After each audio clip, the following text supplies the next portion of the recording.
बातमी पुण्यामधली आहे। पुण्यातल्या फर्ग्युसन रस्त्यावरती ड्रग्ज सेवन करतानाचा व्हिडिओ व्हायरल झाल्यानंतर एक नवीन व्हिडिओ सुद्धा समोर आलेला आहे। या व्हिडिओमध्ये दोन तरुणी ड्रग्ज सेवन करताना दिसतायत। पुणे नगर रस्त्यावरच्या फिनिक्स मॉल जवळचा हा व्हिडिओ असल्याचं समजतंय।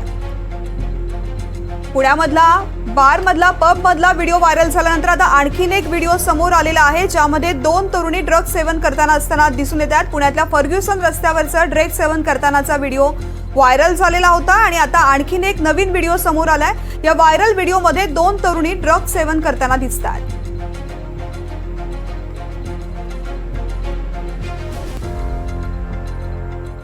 मध्ये सहकारी राहुल कुलकर्णी थेट आपल्या सोबत जोडले गेलेत। राहुल, पुण्यामधला कालचाच व्हिडिओ समोर आलेला होता, ज्यानंतर कारवाई केलीच गेलेली आहे। आता दुसरा आणखीन एक व्हिडिओ ज्यामध्ये दोन तरुणी ड्रग्ज सेवन करताना दिसून येतात, हा व्हिडिओ नेमका कुठला आहे?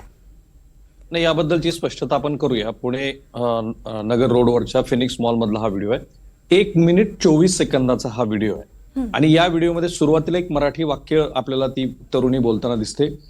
हा व्हिडिओ कसा रेकॉर्ड केला गेलाय तर तो जर तो मॉल मधला असेल तर त्या मॉल मधल्या ज्या काही सफाई कर्मचारी असतील किंवा कर्मचारी असतील त्यांनी मोबाईल आपला ऑन ठेवलाय आणि ऑल मोबाईल ठेवून त्या टॉयलेटमध्ये त्या मुली दोन काय करतात हे बघतायत। आणि हा व्हिडिओ आता समाज माध्यमामध्ये व्हायरल झाला तर तो प्रॉपर एडिट केलेला व्हिडिओ आहे। आपण स्क्रीनवरती बघतोय की त्या तरुणींचे चेहरे दिसू नयेत अशा पद्धतीनं तो व्हिडिओ एडिट केलाय। पण ती जी पांढऱ्या कपड्यातली तरुणी आहे तिच्या हातामध्ये मोबाईल आहे आणि त्या मोबाईलवरती ती पांढरी जे ड्रग्ज आहे ते ड्रग्ज तिथं दिसतं, ते कोकेन आहे काय वगैरे हा सगळा तपासाचा भाग आहे। आणि साधारणपणे 1 मिनिट 24 सेकंदामध्ये तो जो संवाद आहे तर ती जी कर्मचारी आहे त्या मॉलची, तो जर कथित त्या मॉलचा असेल तर ती सांगते की तुम क्या कर रहे हो इधर, बाहर क्यों नहीं आ रहे हो। आणि त्या तरुणी म्हणतात की नाही, तू आधी ते व्हिडिओ रेकॉर्डिंग करणं बंद कर। तो व्हिडिओ रेकॉर्ड करण्याचा ती जी करत होती तिला थांबवण्याचा प्रयत्न करते आहे। 1 मिनिट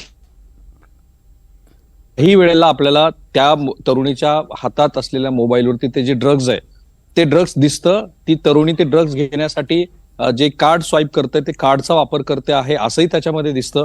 आणि हे टॉयलेट मधली दृश्य आहेत, म्हणजे हे मॉलमधल्या ह्या कर्मचारी बाईला ते लक्षात आलेलं असावं बहिणीला की ह्या तरुणी नको त्या गोष्टी करतायत आणि मग तिने वर जाऊन तो व्हिडिओ रेकॉर्ड केलाय आणि ते त्या तरुणीला म्हणते की तू बाहेर आहे।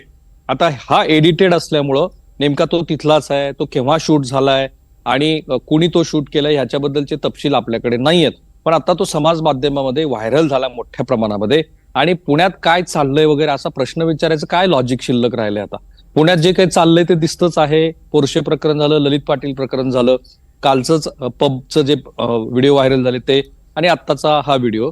सो पुण्यात एवढंच चाललेलं आहे की पुण्यामध्ये सहजपणे मादक पदार्थ उपलब्ध आहेत आणि दुर्दैवानं ही कोवळ्या वयातली जी तरुणी आहेत ती त्याला बळी पडतायत। आणि त्यांची भाषा पण आपण बघतोय की ती म्हणते की तू आधी थांबव माझं व्हिडिओ रेकॉर्डिंग करणं। हिंदीत हा सगळा संवाद आहे। आता हा पुन्हा पोलीस तपासाचा भाग आहे। एक माध्यमात आलेली माहिती एवढीच आहे की पुणे नगर रोडच्या फिनिक्स मॉल मधला हा व्हिडिओ आहे। त्या व्हिडिओच्या संदर्भामध्ये फिनिक्स मॉलच्या आस्थापनांना पोलिसांना कळवलं होतं का वगैरे असे सगळे प्रश्न आता पुन्हा पडतील। पण हा व्हिडिओ पुन्हा एकदा समाज माध्यमामध्ये व्हायरल व्हायला सुरुवात झालेली आहे आणि ह्या कोवळ्या तरुणी दिसतायत आपल्याला की ज्यांच्या हातामध्ये ज्यांच्या मोबाईलवरती ते ड्रग्ज आहे। राहुल, थोडंसं थांबवते कारण हा व्हिडिओ फार गंभीर प्रकरण आहे। कारण आधीच पुण्यामधलं हे प्रकरण समोर आल्यानंतर आता पुन्हा एकदा हा व्हिडिओ समोर येतोय।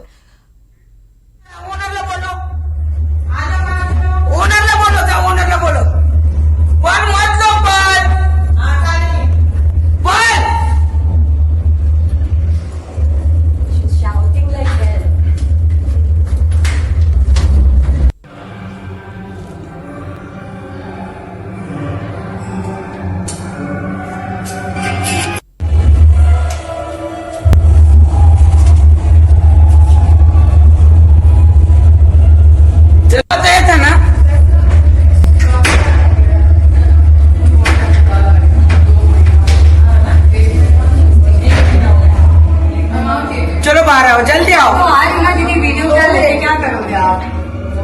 चलो चलो चलो चलो चलो। राहुल, हा व्हिडिओ आपण प्रेक्षकांना दाखवला कारण या व्हिडिओमधला जो संवाद आहे त्याचंही गांभीर्य लोकांपर्यंत पोहोचलं पाहिजे। काल ज्या पद्धतीनं टॉयलेटमध्ये मुलं ड्रग्ज घेत होते तशाच पद्धतीने या मुली घेतात, मात्र त्यांना रोखण्याचा प्रयत्न करणाऱ्या ज्या महिला आहेत त्यांना ते ज्या पद्धतीने उत्तर देतात त्यावरून हे दिसतंय की त्या मुलींना काहीच फरक पडत नाहीये। त्या नेमकं काय करतायत याचं भान त्यांना व्यवस्थित आहे, त्यांना रोखलं जातंय याचा मात्र त्यांना राग येतोय।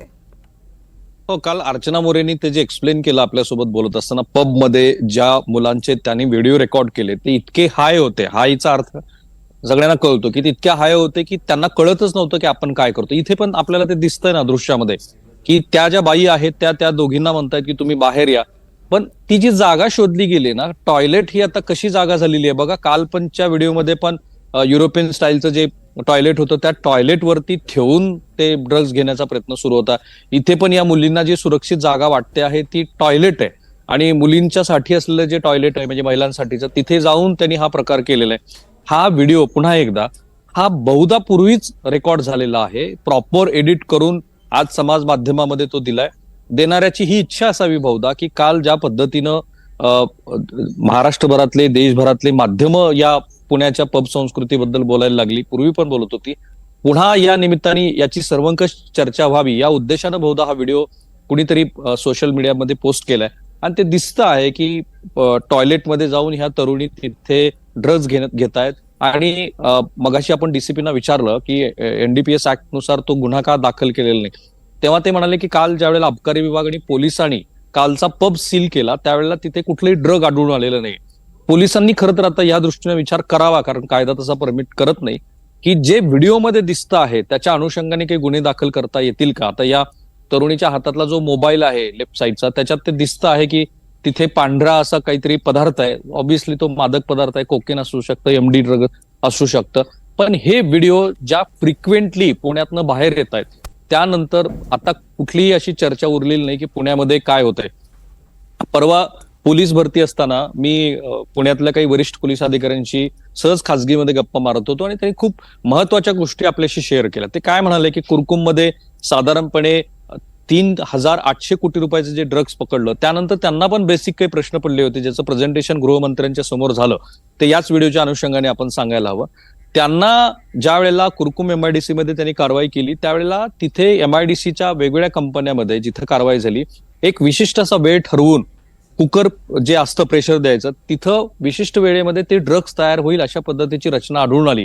आणि त्यांचं असं म्हणणं होतं की हे फक्त परदेशातच नाही तर अगदी सहजपणे पुणे आणि परिसरामध्ये शहरामध्ये ते ड्रग्ज वितरित केलं जात आहेत. म्हणजे पोलीस दलाला याची पूर्णपणे माहिती आहे. त्यांनी काही भागाची मला नावं पण सांगितली की तुम्ही या भागामध्ये जर संध्याकाळी गेलात तर तुम्हाला ही जी तरुण मुलं मुली आहेत ती ज्या अवस्थेमध्ये आपण बघायला नको तशा अवस्थेमध्ये दिसतात, हाय असतात ती मुलं. इथे पण दिसतं आहे की ते बाई ज्या आहेत ते त्यांना रिक्वेस्ट करतायत बाहेर या बाहेर या, ते आर्ग्यू करतायत, बहुधा त्यांना ते मोबाईल सुरू आहे. या व्हिडिओ मधून परिस्थिती किती गंभीर आहे पुण्यामधली आणि तरुणांना कशा पद्धतीने व्यसनानं विळखा घातलेला आहे दिसून येते. राहुल, धन्यवाद संपूर्ण सविस्तर माहितीसाठी. आणि पुन्हा एकदा हा व्हिडिओ आपण प्रेक्षकांना दाखवूया. नेमकं या व्हिडिओमध्ये काय दिसून येतंय, त्या तरुणी कशा पद्धतीनं ड्रग्जचं सेवन करतात आणि त्यांना रोखण्याचा प्रयत्न करणाऱ्या महिलांना काय उत्तर देतात हे पूर्णपणे या व्हिडिओमधून समजून येत आहे. बताया था ना,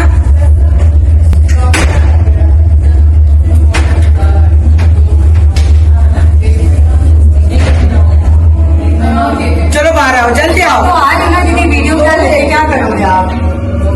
चलो चलो चलो चलो चलो. ऐसा रहते का पल, मैंने बताया था ना आपको. हाँ, गाना बंद करो, मैं आ रही हूँ बाहर. प्लीज चलो बाहर, जल्दी चलो बाहर, दोनों भी चलो.